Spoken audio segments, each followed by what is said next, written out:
Hey, what's up everybody? This is just a quick intro that I'm recording as a separate add-on to the video that you are about to see. So let me just give you the background on the timeline so this explanation will make a little bit of sense.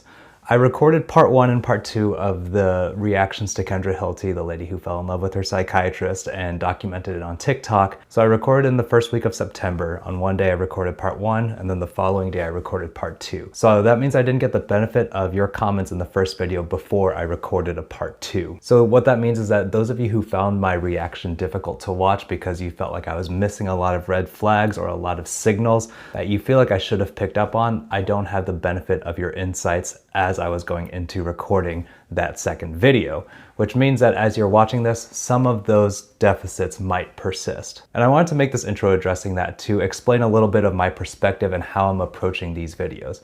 I am always trying to approach everything with an open mind. Whether I'm seeing a client or meeting somebody for the first time, I try to give them the benefit of the doubt. And what that means is I take them at face value until I have a reason not to. Some of you might call that naive, some of you might call that ignoring red flags. And I think that's fair. Some of you have a lot more experience, unfortunately, with people who are deceitful or people who are misled by their own perceptions of things. And that's a sad reality. What I do know also is that there are documented instances of sexual abuse or other kinds of abuse of the counselor or psychiatrist or mental health professional dynamic with their patients or clients. And so I take that very seriously as a professional myself. That's the reason that's written into our code of ethics that you don't sleep with your clients, or that there are other rules that are written into those because those have been problems. And so what I'll say is that I never try to arrive at a conclusion or just to judge someone or peg them right away or know what they're about right away. I always try to have an evolving and ongoing assessment of where somebody's at, whether that's in relationships personally or as a professional myself. I think that if we as therapists believe ourselves to be so insightful that we know what somebody's about, what their angle is right away within the first 5 minutes of hearing what they talk about, then that can be very detrimental in the sense of if I am trusting my judgment so much that I can be blind to the information that they're giving me. And I'm not going to be devoid of any prejudgment. I need to recognize what my angle is, what I am recognizing or what I am believing about the person in front of me. And so when I'm aware of that, then I can also modify my assessment as conversations continue, as I get to know them better. I think it does both myself and my client a disservice if I go in just trusting my own judgment and being blind to what they present to me, what their family members present to me, what I hear in future conversations, or what I get from consultation with other professionals. And so I want to be open to what you all say and the information that you provide for me. I never want to be so prideful in my own assessment that I can't admit that I'm wrong or mistaken, and that I want my assessment of a person to evolve and change as I get new information. That being said, what you are about to watch is something that is still in the early stages of me trying to understand this person and their story. So I hope that gives a little bit of background about what I'm trying to do in this video and explains my thought process. So I'll liken it to this analogy. Let's pretend that I'm reading the Harry Potter series for the first time and I've just finished maybe halfway through book 1 and I terribly dislike Snape as a character. And there are those of you who have read all the way through the end of book 7, maybe read some of the extra stuff that J.K. Rowling has written, and you are telling me that I should feel a certain way about Snape. That is not what I'm getting so far. You all have the benefit of a lot more depth of knowledge around the situation, seeing a lot of her lives and the other discourse that she has on TikTok. And I have intentionally chosen to delve into this particular entry point. And so yes, you can call that willful blindness, but I am allowing myself to share my thoughts and my reactions as that journey develops.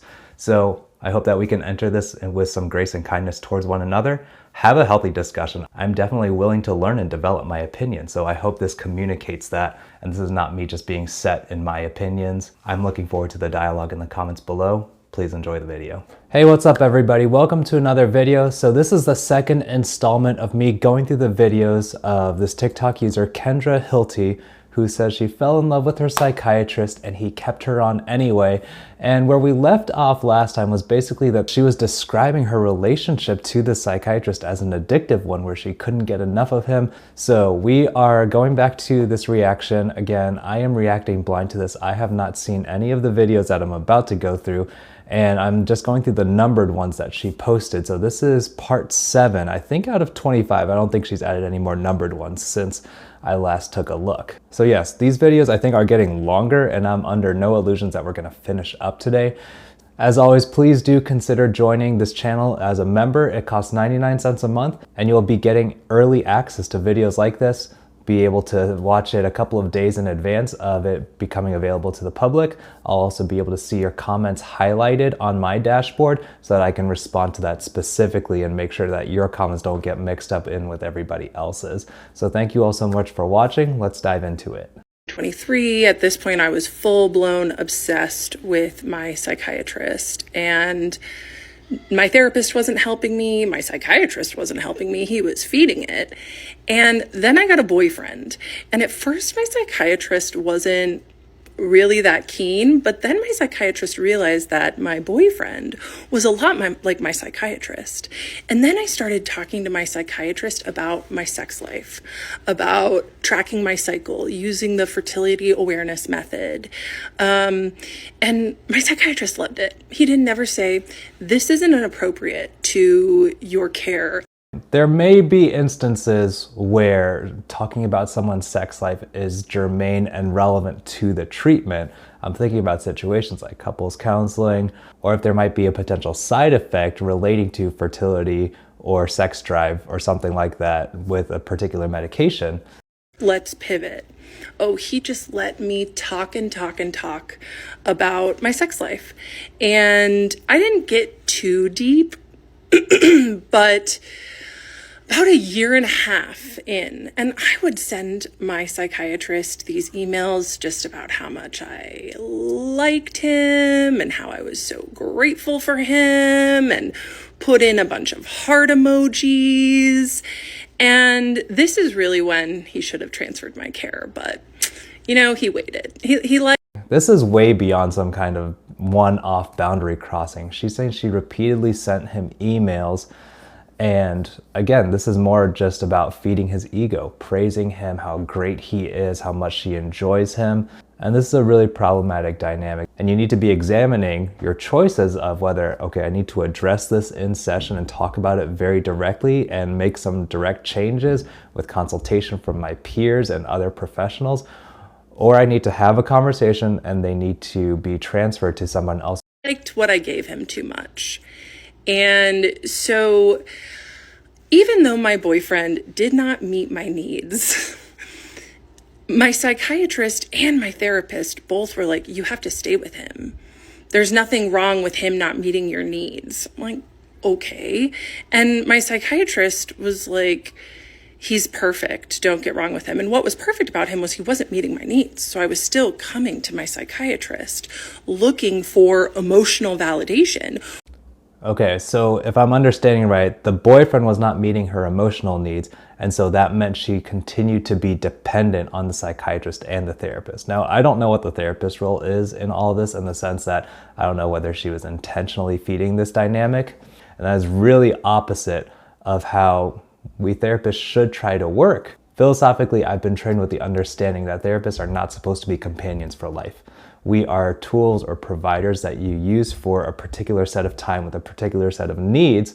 And so once that need is taken care of, then you move on with your life. You try to move towards independence. That's what I want for my clients. And so this is the complete antithesis of that. Which he would drip to me slowly. So my therapist, who I didn't know at this time had bad boundaries, but she did. I went to her because my boyfriend and I, after like more than a year together, we started having issues in the bedroom. And so I went to my therapist and she asked me, what does your psychiatrist think about this? And I said, I don't know. I haven't talked to my psychiatrist about this stuff because I have a crush on my psychiatrist and I don't want to tell him this intimate of stuff. And she said, well, you should tell him because I want a male's perspective. Okay, so this is where, okay, if you talk about bad boundaries, yes, okay, so she's getting on the therapist's issues now. But yeah, for this therapist to hear, I have a crush on my psychiatrist, and then to basically ignore that huge ball of wax and say, well, you know, talk to him anyway because I want his perspective on this, like, you're ignoring a huge conflict and dynamic here where this client of yours is saying they have a crush on their psychiatrist, which could affect that process. And then you're asking them to disclose this really intimate information to somebody that they have non-professional feelings for. Again, this is on the psychiatrist and on the therapist to maintain professional boundaries. But again, you are putting your client in a difficult position because of what they've disclosed to you without any further preparation, further processing or discussing of what that's going to be like, and for them to decide how they want to approach this issue rather than you just telling them you need to talk to your psychiatrist. So at my next appointment with my psychiatrist, I told him, I said, today we're going to talk about my intimate life. And he said, oh. I said, yes. My psychologist, my therapist, asked what your opinion on it was. And I told her that I don't talk to you about this intimate stuff because I have a crush on you. And he looked down and smiled so big in that moment. He smiled so big. And I loved it. So I talked about the foot in the door phenomenon last time. This is the point that it was all leading to. All these little boundary violations over and over earlier on in their relationship made it so that when she said that she has a crush on him, that felt appropriate in that moment, and the fact that he was smiling and ostensibly welcoming it also felt appropriate, and she loved it. And that is the problem situation that this whole thing was careening towards throughout with these little boundary violations. And that's why those little things matter along the way. I'll also say too, it's not outside the realm of possibility that some of my clients are gonna have crushes on me, or that just happens with other therapists as well. It's enough of an issue that some of us get disciplined each year because they're sleeping with their clients. So obviously this happens. So this is not on us to make ourselves as unattractive as possible, because that's also somewhat antithetical to what we're trying to do within a counseling relationship. But to be able to address that professionally and say, okay, let's talk about that. What's going on? How can we proceed professionally considering your feelings?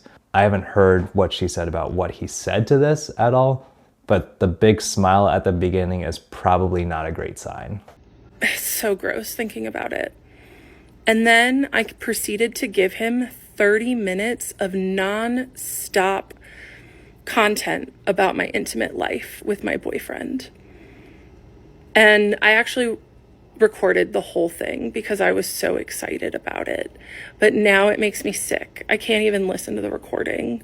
I've tried to start, but it's gross. Any ethical psychiatrist would have stopped me and said, Kendra, let's talk about your meds. Let's talk about your care. At this point, my meds were stable. And I was still seeing him every month. With psychiatry, it might be a little bit different because you need to continue seeing them to continue getting your meds. But if you're at a point where your medications are stable, they don't need constant tuning and changing up in terms of the dosages or frequencies or whatever, and you're still seeing your psychiatrist monthly, that by itself might not be so inappropriate, but in the context of this whole situation was another problem, that he's not talking about reducing the frequency that they meet with each other, despite the fact that she needs him less, at least on the surface in terms of medication-wise. And as to what she's saying about like any ethical psychiatrist would have said, let's talk about your meds, I don't think it would have come off that abruptly, but I think it should have been an alarm for any psychiatrist to recognize, shoot, our relationship is off the rails right now. This is what we're talking about when she was coming in for ADHD medication. That should have been a moment of recognition, and so I don't think changing the subject abruptly is necessarily the right step. As a therapist, I would say, okay, let me own what I've done to mess up and make mistakes in this situation, and let's talk about how we got to this point, what we need to do to put things back on a professional track, right? We need to process what's going on first. And then we can refocus on, okay, what is our treatment focus? And let's make sure that we stick to that real well. And that's where, again, treatment planning is super important. It seems like a really unimportant minor detail early on in treatment, but that is what we can always refer back to say, am I focusing on what you're here for, and are we making progress the way that you need? Yeah, that was a rough time. And it was pretty much his Christmas morning, the almost 2.5 years of grooming me to get me to talk about sexual things with him worked. And he got 30 minutes of nonstop content to use. January 2023, at this point I was full. I need to address 3 things. 1, people are asking me what my mental health diagnosis is. I do not have BPD. I do not have psychosis. I have ADHD, and I was experiencing extreme limerence with my psychiatrist.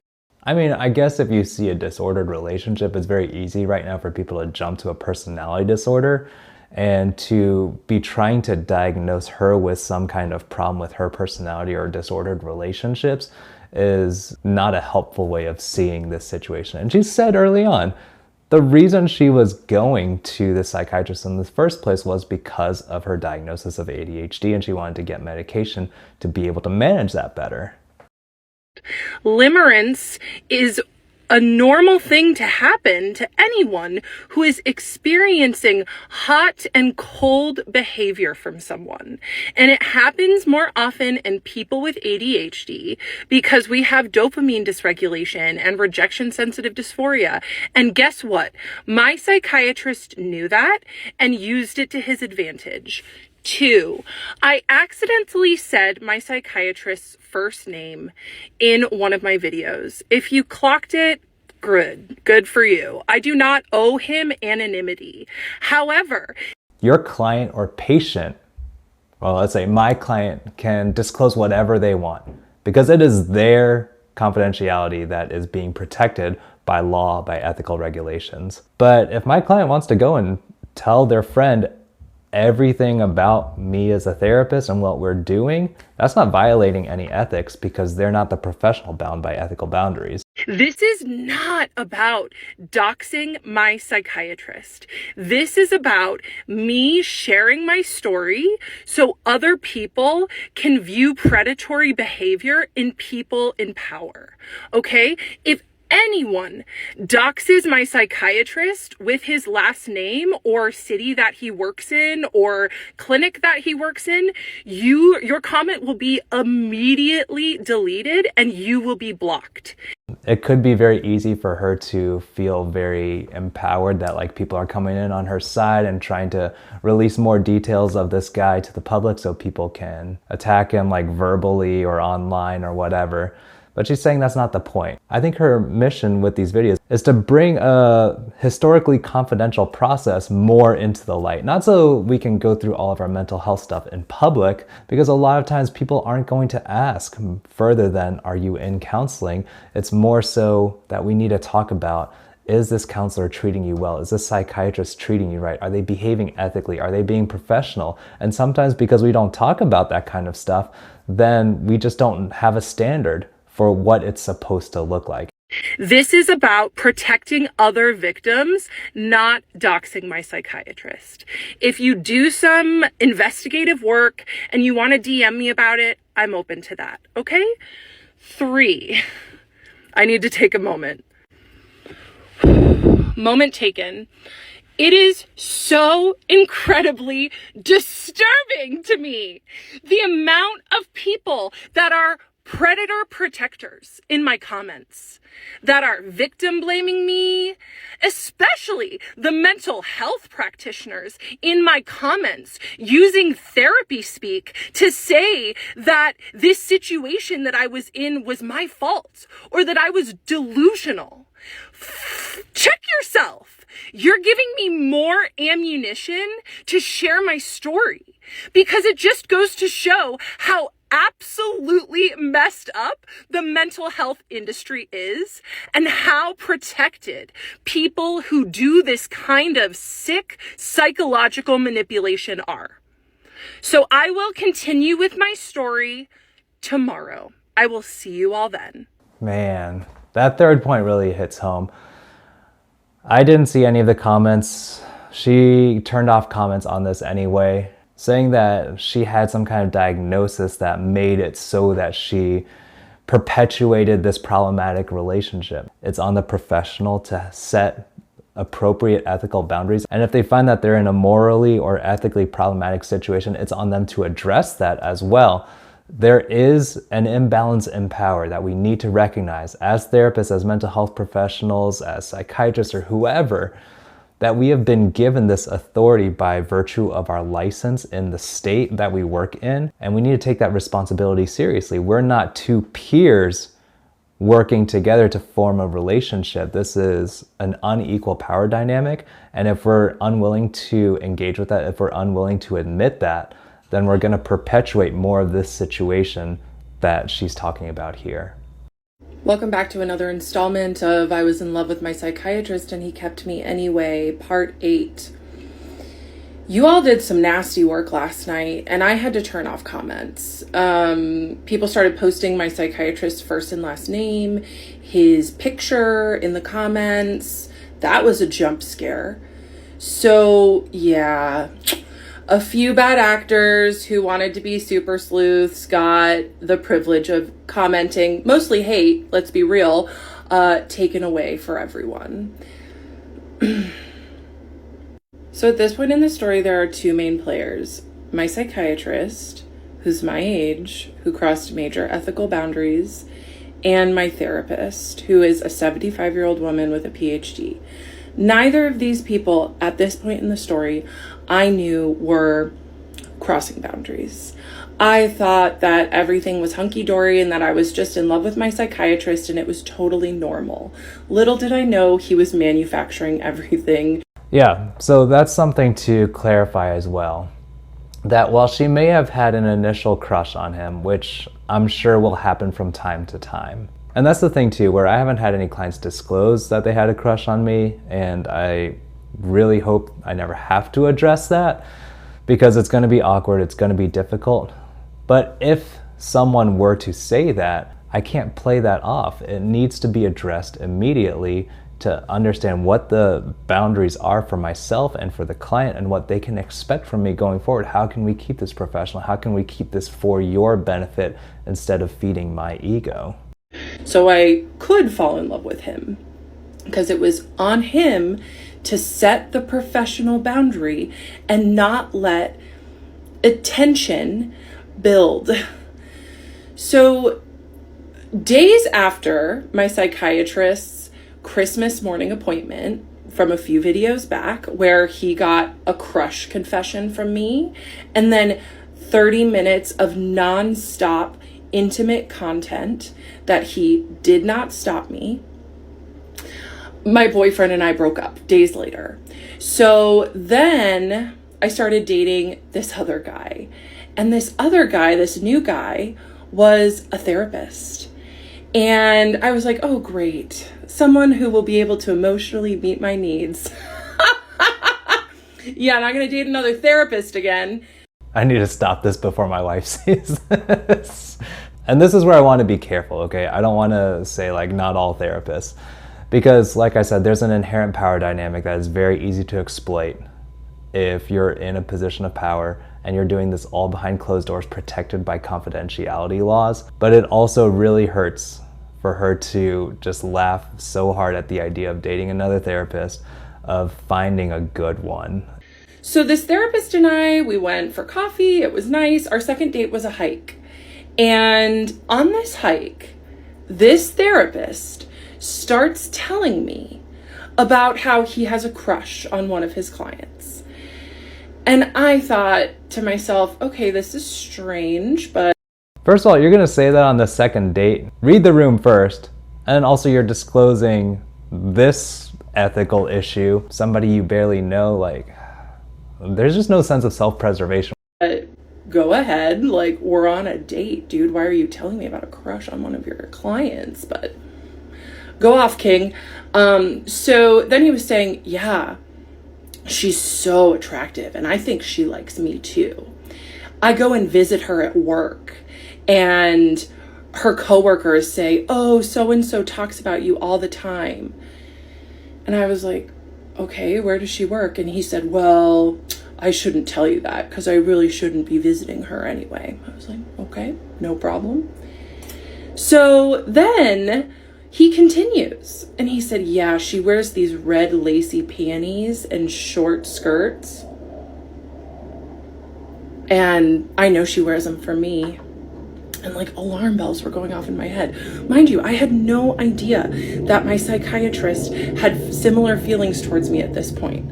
But I just thought, wow, this man is borderline predatory.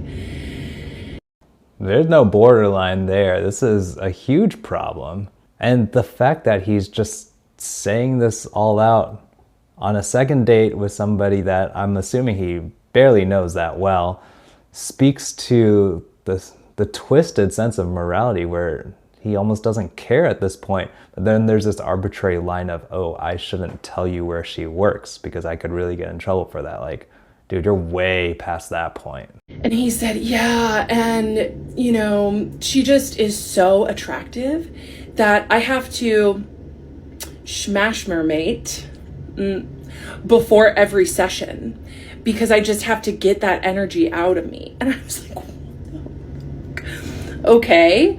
And yeah, he just felt compelled to tell me, and I did not understand why. Now I do. So he told me about how he's a predator, right? Another predator in the mental health industry. Shocker. So then at my next appointment with my psychiatrist, keep in mind, it had been 6 weeks of nonstop fun for this man. He got to use my crush confession and 30 minutes of content, for whatever he wanted to use it for, right? And if my psychiatrist was good at anything, it was being professional and acting professional and technically not crossing any lines. And he thought that he was so good at it because he was good at it. But that doesn't mean he wasn't doing it. And so I told him, I said, yeah, Bo and I broke up. He had known about this other guy, my psychiatrist. I had mentioned him. And I told him that this new guy and I went on a date and we went on a hike. And I literally had no idea at this point, I'll say it again, that my psychiatrist was predatory towards me. I almost said his first name again. I'm going to do my best to not. So I went to my psychiatrist and I told him this story about this man that I went on a date with who's a therapist is relieving himself before appointments and talking about his client's panties and doing all of these other extremely inappropriate things like visiting her at work. And this man, my psychiatrist, looked like he had seen a ghost and like he was gonna vomit because he prided himself on being an extremely professional and buttoned up person. But here I was holding a mirror to him with exactly what he was doing, but a bumbling idiot telling me like how he was doing it without the fancy degree, without any of that. I look back on that now and it's just crazy. And so it just tainted all the fantasy material that I had given him the session before. Welcome back to another. One of the differences between this set of videos that we're watching so far, and I'll do a couple more, and the first one was that these videos that we're watching in this particular reaction really speak to a larger systemic issue within the mental health field that it helps me better understand why people are so turned off from therapy, from the helping professions, because they have seen these patterns of abuse. And you're talking about this one person encountering 3 separate mental health professionals within the span of a couple years who are either outright abusing their power or don't care and are perpetuating a system that doesn't care and leaves people like her out to dry. So that is something that I need to take and be more aware of in the future, considering that I'm still a relatively new therapist compared to a lot of my colleagues. That's something that I need to recognize going forward to not be complacent, and that a lot of us have ulterior motives, and there's a system set up with confidentiality and all the things surrounding that can inadvertently perpetuate that system of someone not being able to speak out and get the help that they need, or not be believed or be blamed as the victim. So this is when the chemistry really started going off the charts with me. Welcome back. So this is when the chemistry really started going off the charts with me and my psychiatrist. And I held it alone for months, like after that Christmas morning appointment of his. And then after I innocently told him about my date with the therapist, he really started letting me in more and showing more parts of himself and, you know, turning up the intimacy. And that was exciting to me, and it made me fall for him more. And I noticed that he was working in an office, and I asked him, this was like July, I asked him, I said, hey, are you working from home? Because I was under the assumption that he was only doing telehealth, okay? And he said, no, I come into the office. I was like, oh, why do you do that if you see all of your patients telehealth? He's like, oh, I like it that way. And even though I could kind of tell he was lying, I just gaslit myself. I was like, okay, it's fine. And then I start emailing him my fun little emails, but he stops writing me back. He does not write back to my emails anymore. Because once again, he was really good at plausible deniability. But what he did do is he would take my emails and mention them in session. So he would still give me the attention that I was craving, but only under his structure, under his control, where there was no paper trail. And I loved that too. So I would show up to these sessions with my notes app, and just throughout the month, as I was thinking about him, I'd write down things that I wanted to talk to him about, and I would just come and bring him lots of content. So again, on the surface, this is something that not necessarily going to be problematic, and let me explain why. What I mean by that is that there are going to be times where I ask my clients to use their notes app and record specific things related to what we are trying to work on, especially when we're doing something like CBT that has a lot of homework and you're trying to document your thoughts, what's going on in the moment, and how you respond to the thoughts. But this is different in the sense that she is just thinking about him.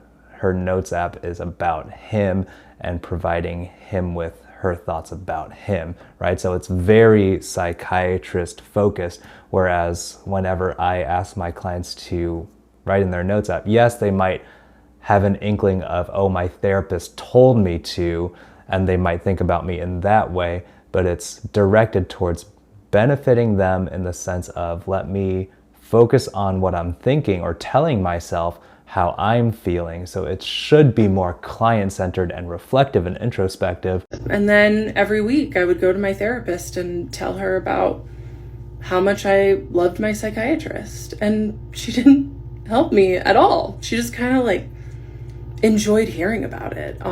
This is unfortunately not the first time I've heard about a therapist who has almost like mailed it in to the point where you could tell them anything as long as you're paying their checks, they don't care. I hope I never get to this point, but again, this is something that I and other therapists need to actively work towards. That's why we have required continuing education in ethics, required every year. And even that, I would argue, is not enough, that we need to be actively thinking ethically about cases that get tricky, consulting with peers, coworkers, supervisors if applicable, so that we can hear something like this and be able to say like, hey, that sounds like a problem, instead of, oh, okay, well, you want to talk about this today? That's great. This is interesting. And, you know, your insurance is paying me, so I can sit here and listen to this. No, I can't be passive about that kind of thing. That we need to be more aware, educate better from grad school all the way through retirement, that this is something that we cannot be passive about. Honestly. So October 2024 rolls around and we're just vibing on Zoom. And then I realized that I didn't have my next appointment with him. So I called his office staff and I talked to the office manager, who was awesome. We really got along, we vibed. And the office manager asked me, do you see him, the psychiatrist, in person or on Zoom? And I felt so angry in that moment. I was like, he sees people in person? And she said, yeah, he has been for years. I was like, I want to see him in person. And I understand, like, some people may think that this is part of my crash out or part of me harassing him, which is what I've gotten lots of accusations of. But I just would like to remind everyone that, of course, it seems that way. But I was just responding to a dynamic which my psychiatrist fostered.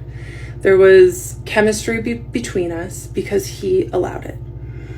And so then the next time I saw him in Zoom, I told him, I was like, hey, your office manager outed you and told me that you see people in person. Why didn't you tell me that when I asked?